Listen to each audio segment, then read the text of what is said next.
Hi, this is Anna, and welcome to phase 2 of your detox or reset.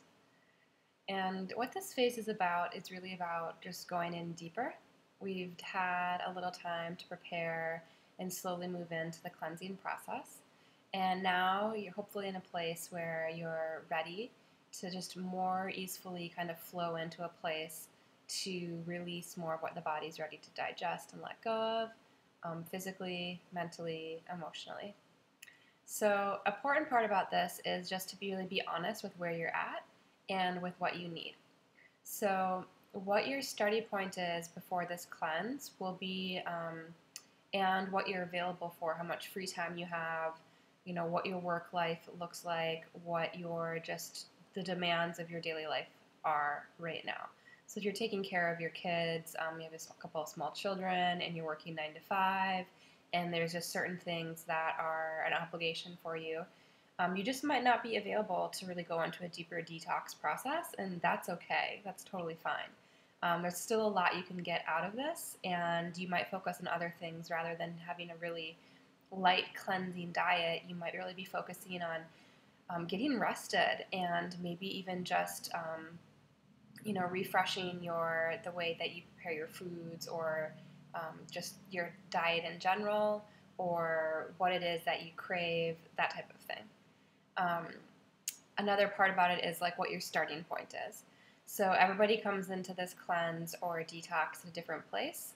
Some people are on the standard American diet, aka the SAD diet, where there is a lot of processed foods, foods from packages, foods from restaurants that are prepared ahead of time, frozen, and then heated up or cooked with different types of oils, processed oils that cause inflammation, high sodium, high sugar, gluten, dairy, inorganic meats, that type of thing. So depending on what your starting point is, if that's somewhere where you're at, then you might already be feeling a pretty strong detox process, and going deeper into the detox might just mean just lightening it up a little bit more. You still might be eating whole foods or cooked foods. You might just be focusing on salads, maybe soup for dinner, making sure you have your dinner earlier and lighter, and lunch is your main meal of the day, making sure you're just drinking plenty of water, and just like letting that be your detox process, and that's totally great too. For those of you that are coming to the detox with more of a plant-based diet, you've already been eating a lot of living foods, you have a simple diet, things you prepare fresh yourself. Maybe you're already gluten and dairy free or caffeine free, or you don't drink, or whatever it is for you. If you're just at a place where you're ready to even dive deeper, and even if you do have your starting point is somewhere else on the spectrum, wherever you're at, if you do decide you want to go into a deeper detox process and you have the space and the availability and the desire to do that, then that's awesome. So what that's going to look like then to go into a deeper detox is two things you're really going to want to focus on. Number one is that your diet becomes lighter. You're going to do more lighter liquids. So juices and broths are going to be the lightest. The living raw soups that are especially this with just less ingredients, those are going to be really light, or just like really light cooked soups. That's going to be just the deepest way to go into a detox, is focusing on liquids, especially lighter liquids. The second element is making sure you have a lot of time to yourself for the process. So time to go for walks outside in nature, time to meditate, do some easy, gentle yoga, and just sit in silence, and just to kind of like relax into yourself and just bring it all back to your center, and let that really support the process of processing things, to let them digest and basically become transformed in that fire of your attention, of your awareness. So those are the two key components of supporting yourself into a deeper process.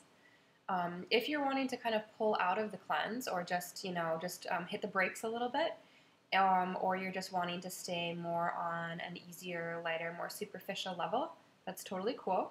It's really awesome that you want to be in a cooperative process with what your body needs and what you're available for, and really being tuned into that moment by moment, day to day.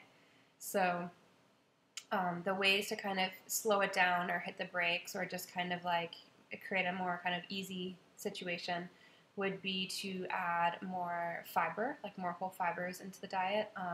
So like a smoothie is going to have more fiber and more sustenance than a juice because it has more of like the whole plant.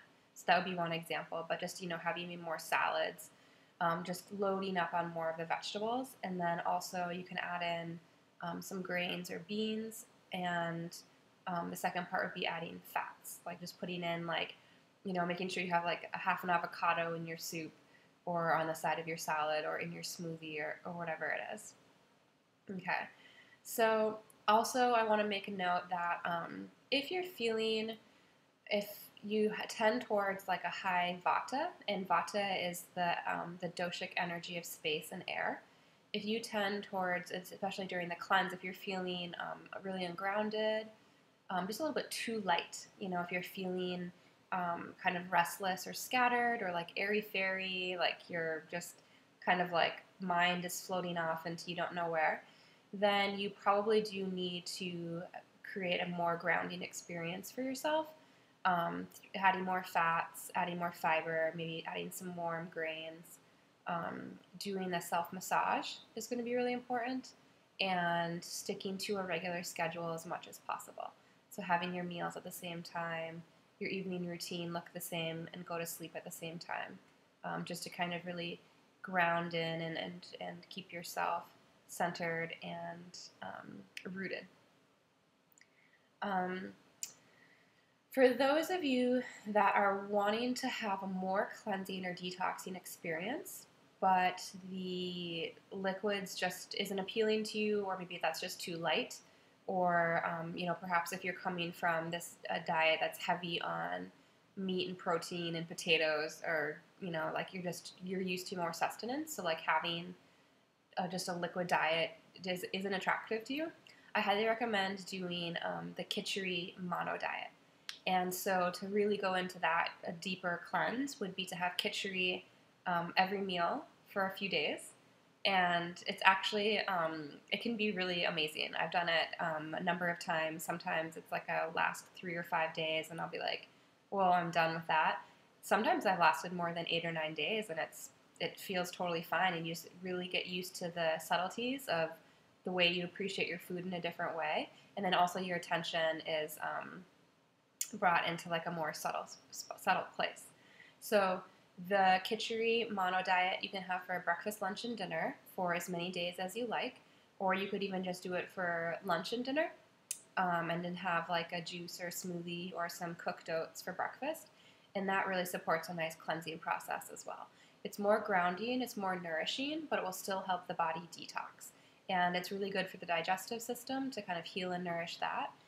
It's really good for people that don't want to lose any weight, that are wanting to have a detox, but have that nourishing aspect to really feel the sustenance. And it's really good also in the fall time. It's more of a recommended fall cleanse than doing cold food. So Khichdi is a really great option for that. Next kind of component I want you to look at is like how to support yourself in the process of doing this detox. And one really simple thing to do is just like planning ahead and putting the structure in place to support you to have that easeful flowing experience. So one of the things to do is to use the meal planner and plan out your meals ahead of time. If you're on the members website, there is a link in the material section. You can print out the meal planner that I have designed, or you can just take a piece of paper and just like write out some columns and just look ahead for the next 5 or 7 days and get an idea for what it is you want to eat. So if you're looking in the recipe book and you're like, circle a few things, and you're like, this sounds great, I could eat this, this looks good to me, this is what maybe my body's craving, or I'm just like, I'm attracted to those vegetables. So you circle a few things and then you put them out on the meal planner and get an idea for 5 or 7 days worth of food. Write out all the ingredients that you need so you have a list to go to the store, and then prepare your meals ahead of time if you can, like in the morning for the day ahead. Or if your morning's too busy, you could even do it the night before. And what that does is just really like sets the template for you to put the momentum in place of what you want to happen for your day. And that momentum will help to carry you through, especially when you feel that you maybe don't want to have a salad, or you're less inspired, or you're feeling like you're busy or distracted or something like that. Another idea is also to just kind of vision what you want. Like, lay in bed at night before you go to sleep and visualize the day that you want tomorrow. Or when you wake up in the morning before you get up out of bed, visualize what you want to happen for the day. Maybe what you want to eat, how you want to take care of yourself, when you could go for a walk, when you could have a meditation, that type of thing. And then set your intention and like let that be a momentous force to help influence how your day is going to go, how it's going to flow.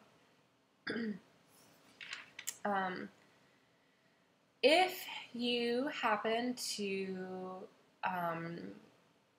have a rebound, or if you happen to fly off the handles or just fall off the horse, that's okay. It happens. Number one is don't beat yourself up about it. Like, don't make it too big of a dramatic event that it needs to be. Like, be compassionate towards yourself and be caring. And if it does happen, what I recommend to do is just kind of reflect on that day and retrace your steps and notice why that might have happened. Did you not have a meals planned out, and did you not have any food prepared for yourself? Did you have too many things on your schedule and you felt busy or overwhelmed? Did you not have enough water, and were you really dehydrated and that kind of like spiked some cravings? Did you put yourself into the wrong environment? Are you feeling stressed? Whatever it is, kind of start to notice that and just make the connection, and then see what you can do for yourself for the coming days ahead. And just know that it's okay. It happens. No one's perfect, and we're not here to be perfect. We're here to be in the co-creative process of really just kind of recalibrating our system and just realigning towards the bigger vision that we want. So we're actually wanting to kind of set these habits and this way of living into our life for the long run. So you might notice that these are some new recipes that you've never heard of, and this is maybe a new way of preparing a lot of food or fresh food that you're not used to. And so it might be weird at first. It might be kind of tricky. But as you get more used to it, then you have a few new recipes or a new way to look at how you prepare food and care for yourself and nourish yourself that can carry you into the future. So it really is creating a new template or a new refreshed way of how you can care for yourself. The same thing can be done with these habits. Having a really relaxing evening routine and supporting yourself to like wind down at night so that you can go to sleep easier and earlier and get like a really deep, restorative, refreshing sleep every night. That's a really important to have that. Hopefully, if it's not already something that's part of your life, you can ride into the future as well. Your meditation practice, your yoga practice, even just the habit of writing out the meal plans, all of these things are something that we practice in my 10-week course, Soul Body Bliss, and that's something that we have as an essential, really just kind of foundational way to take care of ourselves, to support the body to heal, and then also live in a higher way with a lot more energy and vitality, and just creating a lot more efficiency to free up energy in our life to go towards other places in our life that we want it to go. So it's something just to kind of be aware of, that it's like a process, and healing happens not necessarily in this like linear, straightforward, meticulous line, but it's more of like a spiral or like an ebb and a flow, a wave, and that there'll be pulsations within that. And you'll reach high points and you'll also drop back down into low points. And if you're staying focused on those deeper desires that you have for yourself, that hopefully you watched the video of setting the intentions, or just from doing the worksheets and watching the first live lesson, that you're focused on this deeper desire of why you're here, why you're doing this work, but sometimes isn't easy. And as you're aligning to that of what it is that you want to become or the experience that you want to have, your trajectory is going this way. And so it's going up.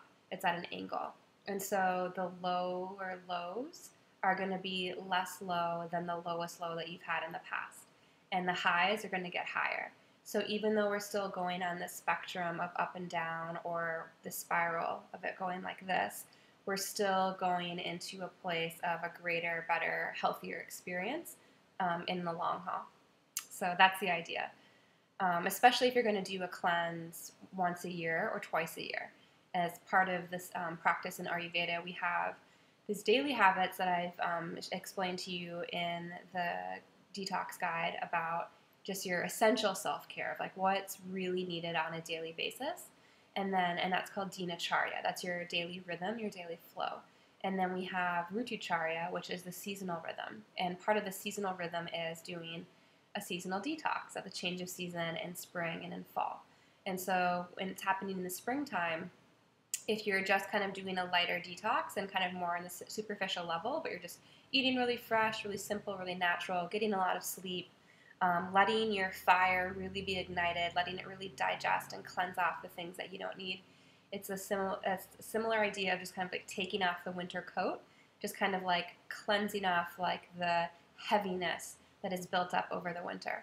And in the fall time, it's a way to purge and cleanse the heat and the dryness that is built up in the system, to really release all of that from the hot summer and really nourish and nutrify yourself to step into the winter ready to be grounded and strong with a really great immune integrity. In the summertime, when we release, or the springtime, when we release that heaviness and release that, burn off that ama, we're really creating a lot of clarity and spaciousness, especially within the channels of the body. And that allows us to actually thrive during the summer, and we're more able to be in those higher temperatures. So I'm happy you're here, and I'm happy you're doing this. There's a lot of benefits to be had. A few things that I want to look at for you in this process is just like some troubleshooting some things.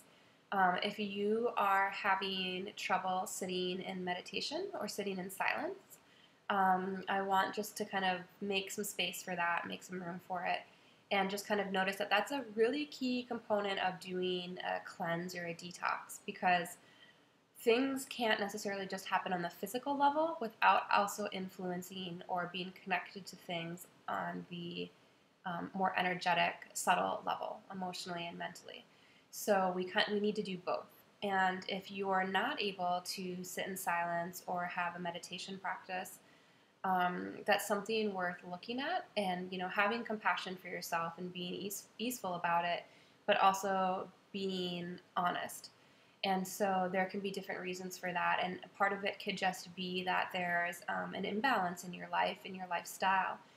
Maybe if you're driven to really overload your schedule, be really busy, or work overtime, maybe that's a sign or a symptom of a way for you to mask something deeper within that needs to be processed, or you're numbing out from some certain emotions or pains. There can be a lot of different ways we can look at it, but just kind of noticing that if you're unable to do it, that to be aware of that and be curious, and let that curiosity and that investigation open up some space to support you in allowing the habit to happen. And it might also just be that when you're actually sitting in silence or sitting in meditation, a lot wants to come up, and there's room for that too, like to honor that. There might be a year or years worth of unprocessed emotions or mental, emotional experiences that need to come through and want to come through.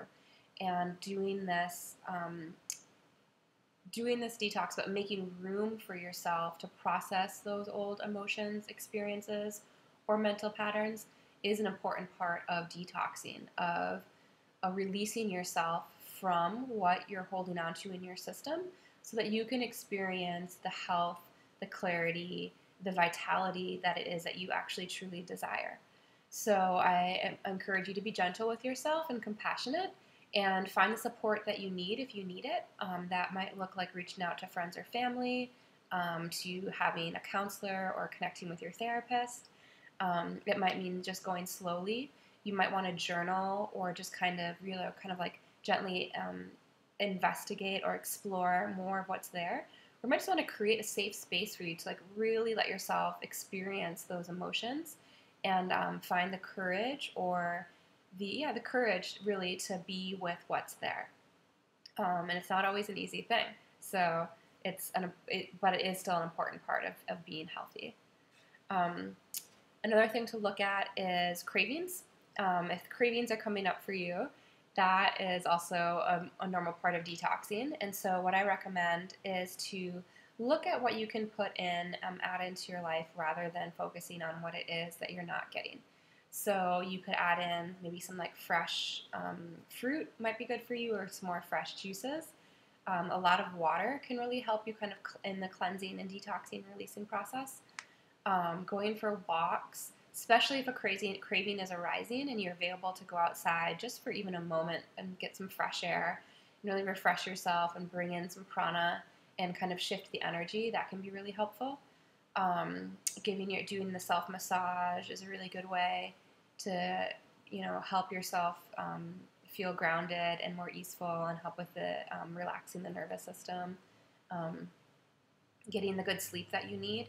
If you're not getting enough sleep and you're trying to detox, a pretty good guarantee that you're going to crave the stuff that you were otherwise used to using, especially when you're sleep deprived.